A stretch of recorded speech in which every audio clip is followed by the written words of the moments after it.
Swelling in the legs after sitting for a long period is usually due to fluid retention and poor circulation.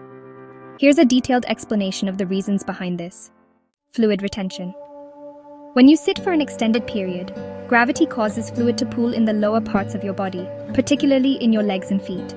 This pooling can lead to swelling, known as edema. Poor circulation. Prolonged sitting can impede the flow of blood through your veins. When you sit, especially with your legs bent at the knees, it can restrict the blood flow back to your heart. This can cause blood to pool in your legs, leading to swelling. Lack of muscle contraction.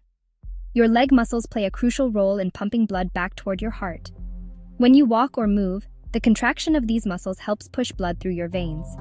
Sitting for long periods reduces this muscle activity, contributing to fluid accumulation in your legs. People with varicose veins or other venous insufficiencies are more prone to leg swelling when sitting. Varicose veins are enlarged veins that can cause blood to pool and not flow efficiently back to the heart. High salt intake can cause your body to retain more water, contributing to swelling. If you consume a lot of salty foods, you may notice increased swelling in your legs, especially after prolonged sitting. Certain health conditions, such as heart disease, kidney disease, or liver disease, can cause fluid retention and swelling in the legs.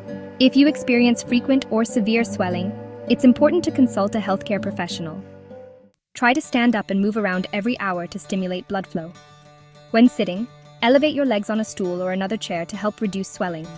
Wearing compression stockings can help improve blood flow and reduce swelling. Drink plenty of water to help your body maintain a proper fluid balance. Lower your salt consumption to help prevent fluid retention. Regular exercise can improve circulation and reduce the likelihood of swelling. If swelling persists or is accompanied by other symptoms such as pain, redness, or shortness of breath, it's important to seek medical attention as these could be signs of a more serious condition.